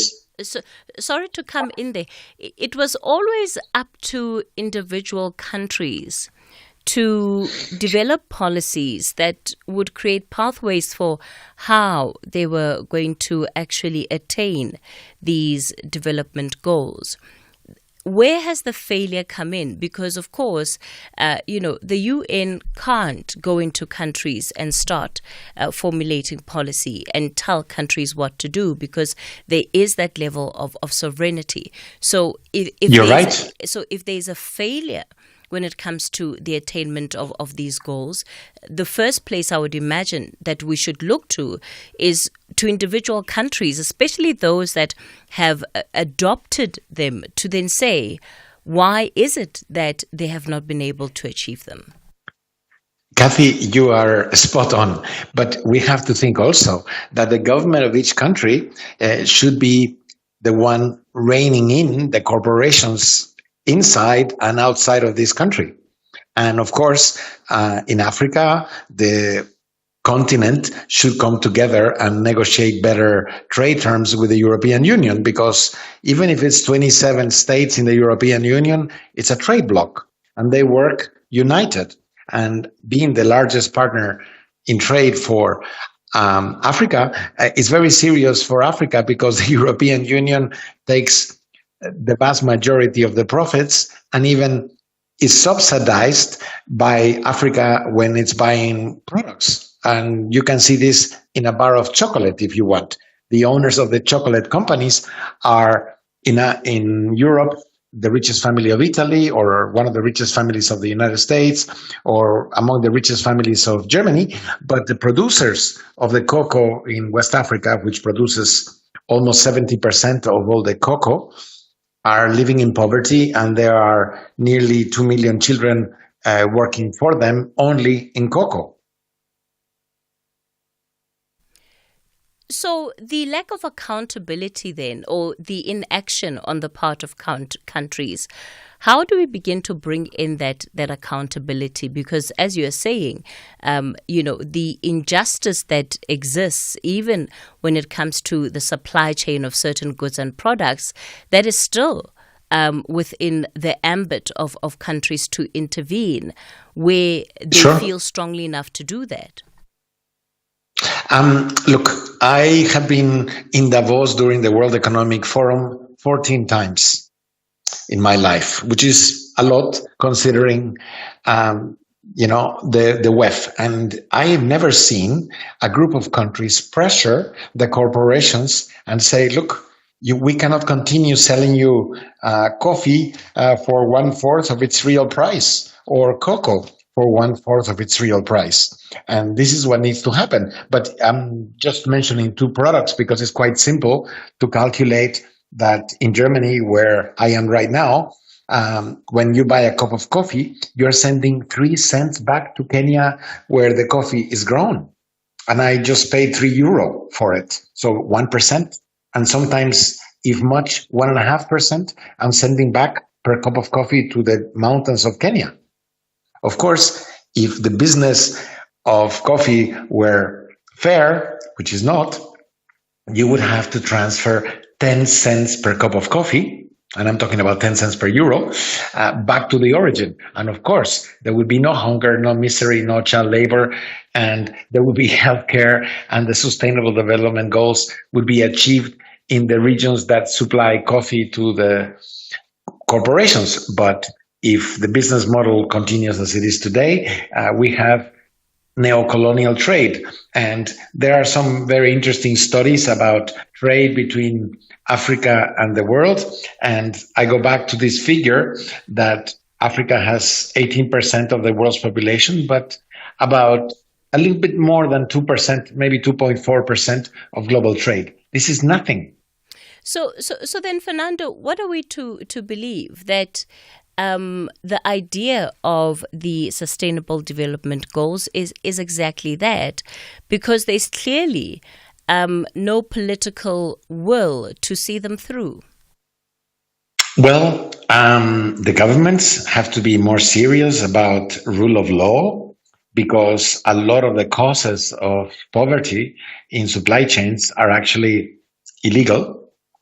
Cartels, they are also using forced labor and child labor, which is illegal. And the governments also have to come together and negotiate, because in this world of blocks, the African Union has never been able to negotiate trade terms with Europe. Never. I mean, and it's its main trading partner. Well, it's a moment for Africa, and South Africa could lead this movement, because South Africa is one of the most prosperous nations within Africa, even though, of course, there's poverty in South Africa too. But they could unite a few countries in Africa and say, okay, we are going to start pressuring our clients, meaning our trading partners in Europe and in China and in the United States, and make them pay the real price of the goods they need from us, because they cannot live without you. Yeah, there are many goods which are exported by Africa without which these companies could not live. Cocoa, for example, but there are also minerals and other things. And the issue here is not to keep the Sustainable Development Goals as poetry, like the Universal Declaration of Human Rights is very beautiful, but to understand that we have to have a change of business models. Governments have to pressure companies to stop neo-colonial trade, and they also have to come together and negotiate as a bloc with other blocs or with bigger nations, because of course China is as big as all of Africa, but also extremely rich and powerful. And to negotiate with them, you have to unite and come to terms that are positive for Africa. But the same is with the United States or any of the other G7 countries. And I just want to insist, the Sustainable Development Goals are a beautiful ideal, but unless we change the terms of trade between the global north and the south, we will never eradicate poverty, hunger, child labor, and the children will not be able to go to school because everything costs money. Fernando, we're talking about 8 trillion per year. Yeah. Even the renegotiation that you are talking about of some of these terms, much of it in terms of what parties are able to bring to the conversation depends on, a shift within the power dynamics, right? And you talk about Davos, but often, even where Davos is concerned, it's not like you have the majority of African states represented in forums of that nature. And even when they are there, their contribution is largely to take what it is that the Western countries are saying, more than it is to set the agenda, more than it is to really influence or have a say. So the point is that the way in which power is constituted at a global level also disenfranchises a lot of the players that we're referencing, especially from the African continent. Do you think that just being able to negotiate as a bloc would be enough to get the desired result? Well, not only as an African bloc. In certain goods, maybe you need to partner with Brazil if you want to talk about coffee. And in other goods, you need to partner with other countries like India, which are also being exploited by corporations. But, we started this discussion because you read one of my articles in IOL, which publishes my articles, and I have to thank Lance Beaton because he has always supported this as editor of IOL. And there I was talking about this benchmarking alliance report, where 2,000 corporations add up to 45% of the global GDP. So 2,000 corporations are almost half of the global GDP. So these 2,000 corporations have to be responsible for any misery, hunger, malnutrition, child labor, forced labor in their supply chains. They should be a business model where prosperity is the result of their operations. It's not. So this is what I'm arguing. We need to really be serious about how do we want to end misery anywhere. But most importantly, if we want all children to go to school, it's going to cost money. Okay, who's going to pay for it? Well, if the parents are in the supply chain of a company or these children are actually working for this company, the company should be paying not only to fire all the children and hire adults, but also leaving off taxes locally. So there is healthcare and education and running water and everything else that the Sustainable Development Goals are mentioning. But I really would like you to imagine how the world would be if there was one African leader thinking, okay, why are the Sustainable Development Goals failing in Africa? Why are there more than 130 million children working in Africa? Why are corporations able to do this? Because we let them. Yeah? Fernando Morales de la Cruz, let me thank you for your time this morning. He, of course, is the editor-in-chief of LewisHine.org and a human rights advocate on ending child labor and also forced labor. And I guess to add to Fernando's point is that it's not just countries. These conglomerates that we're talking about are producing products and goods that end up with consumers like you and I. And we also then need to start asking the question of ourselves. How far are we willing to go in holding these corporations accountable when it comes to the role that they are playing in the lack of progress when it comes to attaining the Sustainable Development Goals? It's 11:30, time for your latest news headlines. Thank you very much. I was Cathy, and with the news headlines, Eke Mudupi Makhalemele. Good morning. The MK Party's SG, Athazwane, has returned to office with immediate effect after party leader Jacob Zuma rejected his resignation. The George municipality in the Garden Route says parts of the town and the surrounding areas are experiencing power outages due to heavy winds, and a jury in New York has found the Wall Street investor Bill Hwang guilty of fraud and market manipulation. Details of these and other stories at midday. SAFM 104 to 107 nationwide. The Full Circle with Bridget Masinga. An unfit, unhealthy workforce, as we said at the beginning, equates to, non-productivity in the workplace. Correct. And I think, everybody sees it. Quite a number of organizations are going through some tough times right now. And, with all of that needs individuals that come into the space who are clear and are innovative and can share ideas. We're living in a world where we're going through exponential growth, right? So what you saw last week, 2 weeks from now, it's tripled in terms of its impact. So organizations really are looking for individuals that are able to tune in so that they can become innovative, they can share ideas, we can come up with solutions that better the livelihoods of our clients and customers. Tatu Morobane, who's the Chief Operating Officer at Giving Wings. The Full Circle with Bridget Masinga, Monday to Friday, 1 to 3 p.m. In terms of definitions, what's the definition between load shedding, load reduction, and power outage? So load reduction is a long-established process that we have been implementing as ESCOM, and we normally implement it in specific areas where the network in that localized area would be overloading for different reasons, and then we would implement load reduction so that we save our infrastructure, mainly the infrastructure that is exposed to this overloading. Daphne McQueen is the spokesperson for ESCOM. The National Pulse, weekdays, 3 to 6 p.m. The Talking Point with Cathy Mohlahlana, weekdays, 9 a.m. till midday. Well, this interview is proudly brought to you by Standard Bank. It's the second day of the Business and Commercial Banking Conference, which is being held in Cape Town. Today, the conference will focus on Africa's competitive advantage, looking at 3 areas.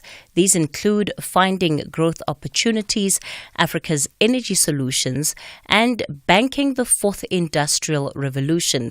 Lungisa Fuzile is the CEO of Standard Bank South Africa and is on the line this morning.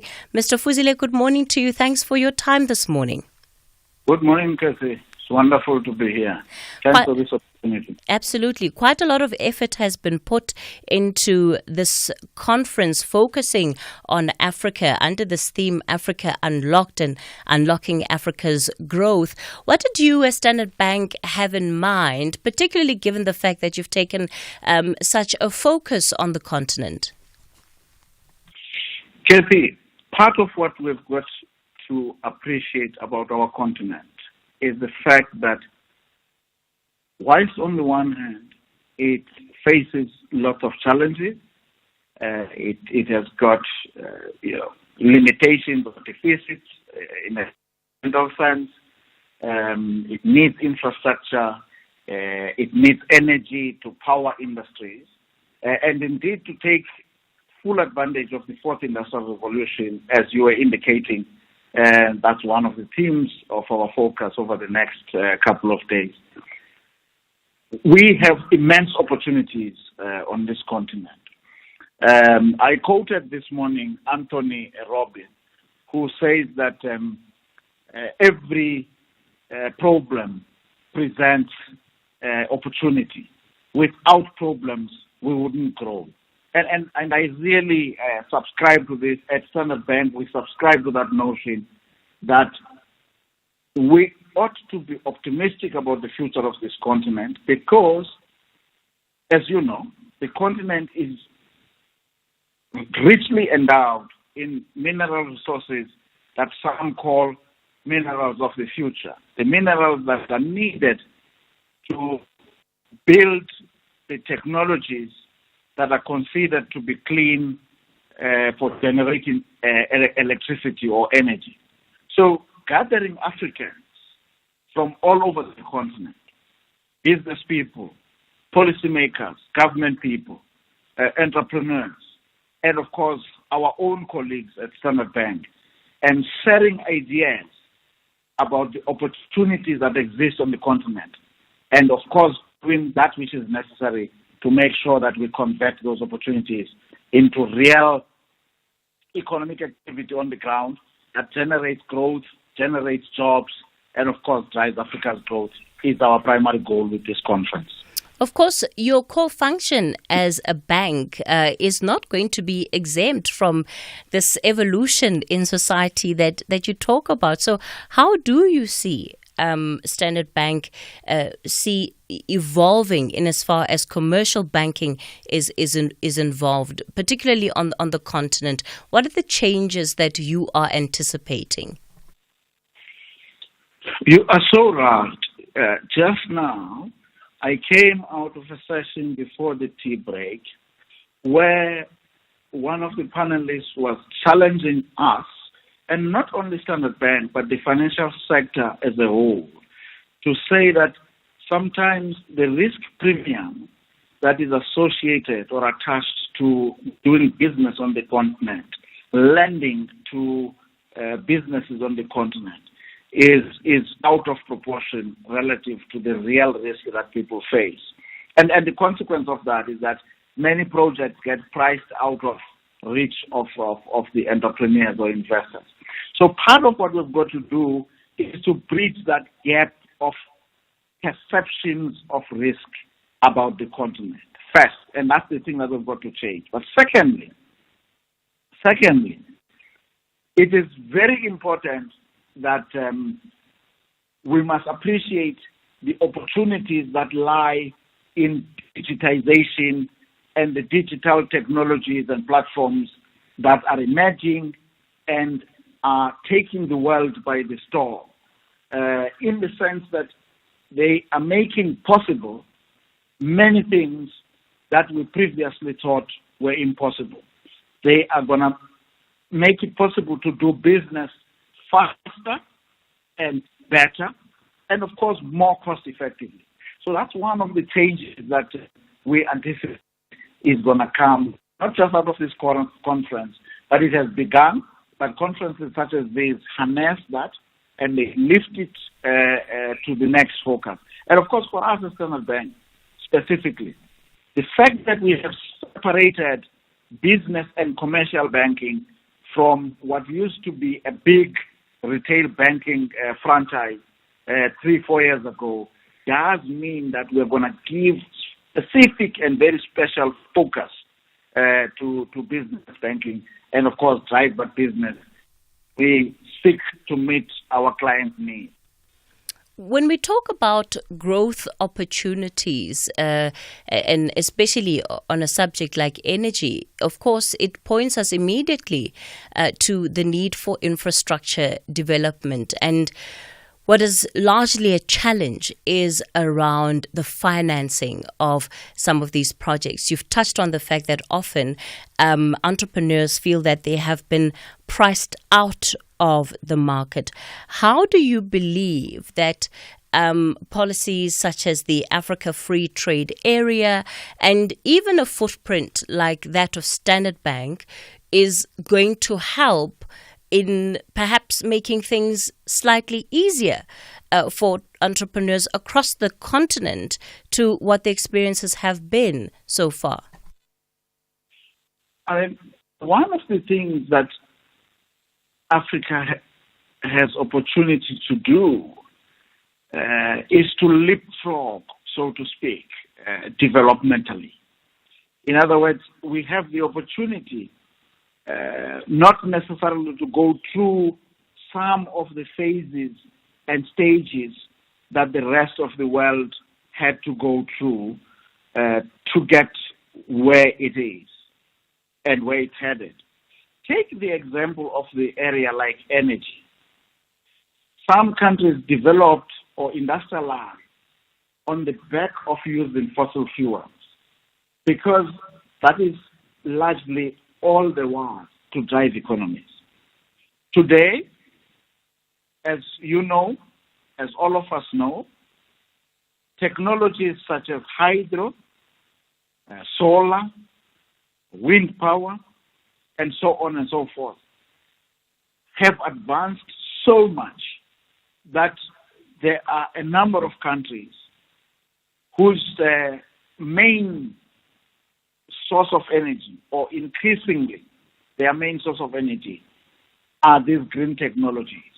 So there is no doubt that technological advancement, rather, is making it possible for Africa to hop from being underdeveloped to not only being developed, but also being developed in the cleanest way, in the most digitally advanced way, and indeed in the most cost-effective way, which counts a great deal for Africa's competitiveness, Africa's ability to then produce a range of products far more cost-effectively, cheaply so to speak, and have a competitive advantage over countries that may have industrialized earlier on, but have to still deal with legacy, because there is complexity in legacy.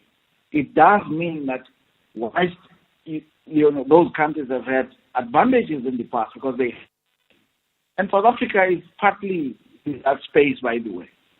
They now have to face the more complex transition if you just apply this logic in the area of energy. Because as they begin to downscale and ultimately decommission sources of energy that use fossil fuels, the areas that were built and developed on the back of those have got to be considered in terms of the impact that will have on them. Whereas countries that are underdeveloped can just leapfrog and steam ahead and exploit the new technologies as they and advance themselves. Mr. Fuzile, there'll be people listening to this conversation who would be very keen to know, in terms of, again, this growth potential, where and which African markets actually have been positioned, right, to have the greatest potential, specifically for South African companies. So as Standard Bank, if somebody wants to come knocking on your door, where do they need to be looking at for you to listen and to listen quite seriously? We have a presence, if you just take our own group, in West Africa, countries like Nigeria, highly populated, countries like Ghana, Cote d'Ivoire. We are also in countries on the east, such as Kenya, Uganda, Zambia. We've got a rep office in Ethiopia. Of course, we are big in Southern Africa for historical and other reasons. And indeed, I'm giving you this big sort of range and scope of countries. What is unique about our group is the fact that in the 20 countries of presence, including South Africa, we have got local people, respected local businessmen and women who are running our businesses there, who understand the culture in those countries, who know the country's history, who also understand the regulatory environment in those countries.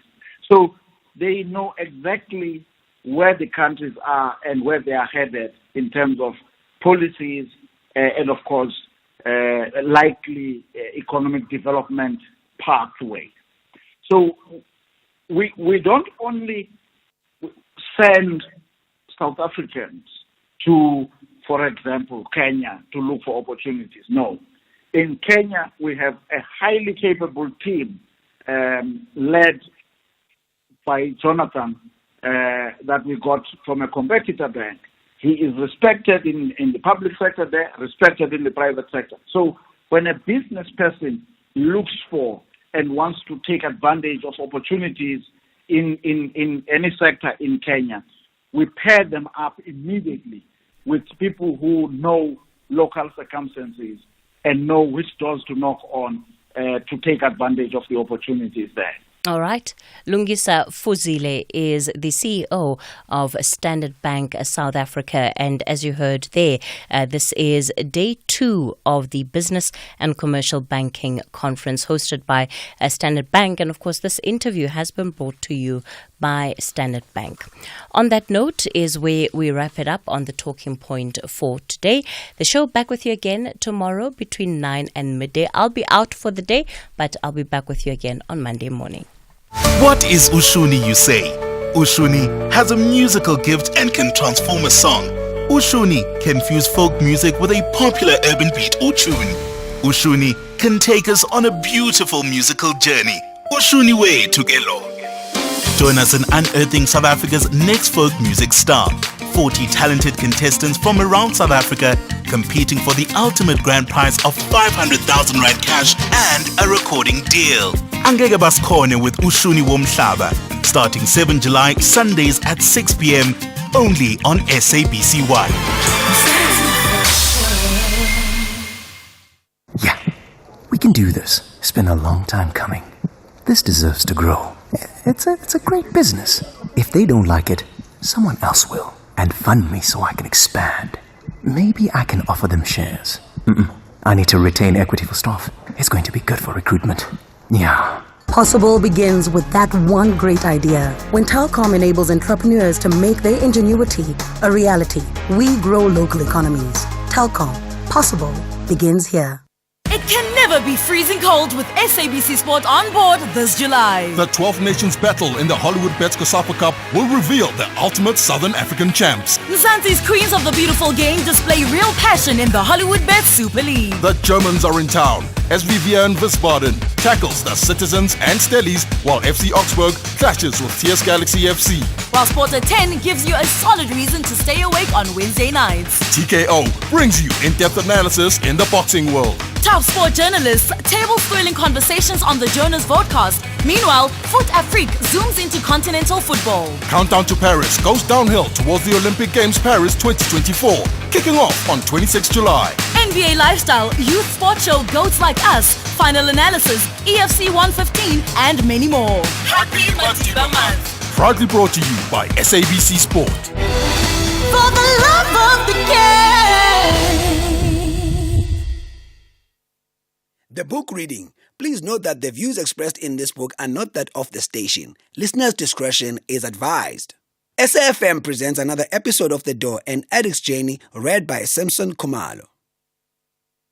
I was the oldest person there, and that didn't sit well with me. I was on the wrong side of the fence. I'm a teacher by design, a leader, and there I was fighting the same demons as an 18-year-old. This was unacceptable, and I needed to do something quick. I kept my cell phone with me. I hid it. Addict behavior is difficult to get rid of. I spent Christmas and New Year there, which was very difficult. On Christmas Day, they brought in a pastor. He was on fire and rekindled something in me. He came during the day and gave us homework to do. We had to write down all the sins we had committed in addiction and had to mean what we were saying. Damn, I thought, I'm going to fill an encyclopedia with all the nonsense I have done. I did the homework as best as I could, and he came back around midnight and we placed our confessions in the fire. Then he prayed for each of us as they burned. I was genuine in my repentance. I decided I was turning a new leaf that day. I saw a counselor, and for the first time I felt the process was working. Needless to say, the program was only 3 weeks, and in early January, I was ready to be discharged. I was looking forward to going home and my newfound life. I was feeling strong in God and was ready to conquer the world. I'd called my wife to say I would be coming out at 10 and that she must please not be late. She had gone to church in Soweto, and when I came out at 10, she wasn't there. At midday, she still wasn't there and wasn't answering her phone. I was angry and felt disrespected. My addict behavior kicked in, and I called a